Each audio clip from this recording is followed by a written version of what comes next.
ఈ నెల అంటే ఫిబ్రవరి 24వ తారీఖు శనివారం రోజున అత్యంత శక్తివంతమైనటువంటి మాఘ పూర్ణిమ రానుంది.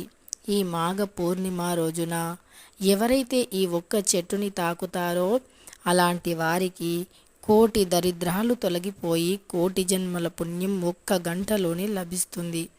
ఎందుకంటే సాధారణంగా చెట్లకి ఉన్న శక్తి అంతా ఇంత కాదు. మనం దైవాంగిక వృక్షాలను చాలా వినే ఉంటాం కదా, అందులో ముఖ్యంగా రాగి చెట్టు. ఈ రాగి చెట్టు చుట్టూ 41 రోజులు క్రమం తప్పకుండా భక్తి శ్రద్ధ నమ్మకంతో ప్రదక్షిణలు చేస్తే గనక ఖచ్చితంగా మీ మనసులో ఉండే కోరిక నెరవేరుతుంది. ఇందులో సందేహమే లేదు. ఎందుకంటే రాగి చెట్టులో విష్ణుమూర్తి కొలువై ఉంటారు కనుక. ఇక ఈ విధంగా రాగి చెట్టు అనేది దైవాంగిక వృక్షంగా పేరు పొందినది. రాగి చెట్టు దగ్గర చేసే ప్రతి పూజకి పరిహారానికి విపరీతమైనటువంటి మంచి ఫలితం కలుగుతుంది. ఇకపోతే మీ జన్మ జన్మాల దరిద్రాన్ని తొలగించుకోవడానికి ఈ పౌర్ణమి రోజున రాగి చెట్టుని తాకిన రాగి ఆకుని ఇంటికి తెచ్చి ఆ ఆకుపైన దీపారాధన చేసినా సరే ఎంతో మంచి పుణ్యం లభిస్తుంది. సాధారణ పౌర్ణమిల కన్నా ఈ మాఘ పౌర్ణమి అనేది చాలా శక్తివంతమైనటువంటిది. మాఘ పౌర్ణమి ఎందుకు శక్తివంతమైనటువంటిది అంటే మనకు ఒక్కొక్క నెలలో ఒక్కొక్క రకమైనటువంటి ప్రాముఖ్యతతో ఉంటుంది. మనకు కార్తీక మాసం అనేది ఎంతటి పవిత్రమైనటువంటిదో, కార్తీక మాసంలో వెలిగించే దీపానికి ఎంత శక్తి ఫలితం ఉంటుందో అదేవిధంగా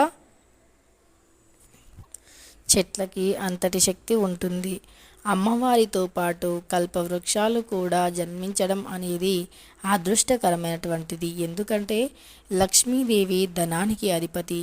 లక్ష్మీదేవి రాకతోనే తమ సంపదను పోగొట్టుకున్న సకల దేవతలు సంపదనంతా కూడా తిరిగి పొందారు. అందుకే లక్ష్మీదేవి ధనానికి అధిపతి అంటూ ఉంటారు. అందుకే లక్ష్మీదేవి అనుగ్రహం కలిగిన వారికి సిరి సంపదలకి లోటు ఉండదు అని పురాణాలు వివరిస్తున్నాయి. అయితే మాఘ పౌర్ణమి అనేది స్నానానికి చాలా ప్రత్యేకమైనటువంటిది. మాఘ పౌర్ణమి రోజుల్లో అంటే ఈ మాసం మొత్తంలో కూడా ఒక్కసారైనా నదీ స్నానాన్ని ఆచరించాలి. ఇలా ఈ మాసంలో ఒక్కసారైనా నదీ స్నానం ఆచరించడం కుదరని వారు కేవలం మాఘ పూర్ణిమ రోజు ఉదయం 5:30 నుండి 6 గంటల లోపు అయినా సరే నదీ స్నానం ఆచరిస్తే ఇక వారి పాపాలు దరిద్రాలు గండాలు జాతక దోషాలు గ్రహాల యొక్క దుష్ప్రభావాలు అన్నీ తొలగిపోతాయి. పూర్వజన్మలో తెలిసి తెలియక చేసిన పాపకర్మాలు ఈ జన్మలో అనుభవిస్తున్నా సరే వాటి నుండి కూడా విముక్తిని పొందుతారు. అయితే మాఘ పూర్ణిమ ఎందుకు ఇంతటి విశిష్టమైనటువంటి స్థానాన్ని పొంది ఉంది అంటే మాఘ పూర్ణిమ రోజు దేవతలంతా కూడా మానవుల రూపంలో భూలోక సంచారణ చేస్తారు అని పురాణాలు వివరిస్తున్నాయి. అందుకే ఈ పౌర్ణమి రోజున పేదవారికి దాన ధర్మాలు చేయటం మంచిది. ఎవరైనా సరే పేదవారి రూపంలోనే వచ్చి మన యొక్క ఓపికను అలానే మన యొక్క మంచితనాన్ని పరీక్షిస్తూ ఉంటారు. అలాంటి సమయంలో మనం ఖచ్చితంగా మంచిగా ప్రవర్తిస్తే దేవుళ్ళ యొక్క అనుగ్రహం ఖచ్చితంగా పొందగలుగుతాము. ఇక అలానే మాఘ పూర్ణిమ రోజు దేవతలు ఉదయం 5:30 నుండి 6 గంటల లోపు బ్రాహ్మీ ముహూర్తం ఉంటుంది. ఆ సమయంలో దేవతలు కూడా నదిలో స్నానాలు ఆచరిస్తారు. అదే సమయంలో మనం కూడా స్నానం ఆచరించడం వల్ల ఖచ్చితంగా దరిద్రాలు పాపాలు దోషాలు అన్నీ తొలగిపోతాయి. ఇక వారు ఎంతటి పేదవారు అయినా సరే అపరకు బేరులుగా మారిపోతారు. కాబట్టి మాఘ పౌర్ణమి రోజున దాన ధర్మాలు చేయటం నదీ స్నానాలు చేయటం ఉత్తమ ఫలితాన్ని ఇస్తుంది. ఇక అదేవిధంగా ఈ మాఘ పౌర్ణమి రోజున ఎవరైతే ఉత్తర దిక్కున దీపాన్ని వెలిగిస్తారో అలాంటి వారికి ధనానికి లోటు ఉండదు. అదేవిధంగా ఈ మాఘ పూర్ణిమ రోజున పాయసాన్ని కానీ ప్రసాదాన్ని నైవేద్యాన్ని కానీ తయారు చేసి వెన్నెలలో పెట్టాలి. ఆ వెన్నెల కాంతి ఈ పాయసం కానీ ప్రసాదం కానీ తీసుకోవాలి.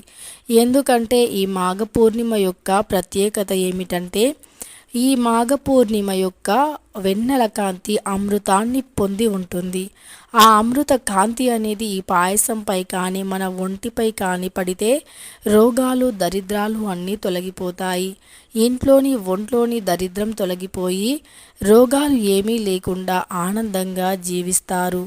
అంతేకాదు నరదృష్టి నరకన్నుతో బాధపడుతున్న వారు కూడా ఈ విధంగా ఈ మాఘ పౌర్ణమి యొక్క కాంతి కిరణాలు అనేవి మనపై పడే విధంగా ఒక 5 నిమిషాల పాటు బయటికి వచ్చి ఉండాలి. ఇక అలా ఈ అమృతాన్ని పొంది ఉన్నటువంటి వెన్నెల కిరణాలు పాయసంపై పడి ఆ పాయసం కూడా అమృతంతో సమానంగా మారిపోతుంది.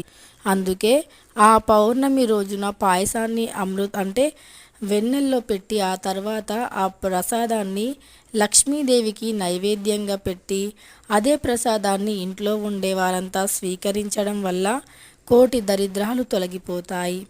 మాఘ పౌర్ణమి రోజు పెరుగు తిన్నా, నువ్వులతో చేసిన చిమ్మిలి అంటే లడ్డు, నువ్వులతో చేసిన ప్రసాదాలు తిన్నా మంచి ఫలితం కలుగుతుంది.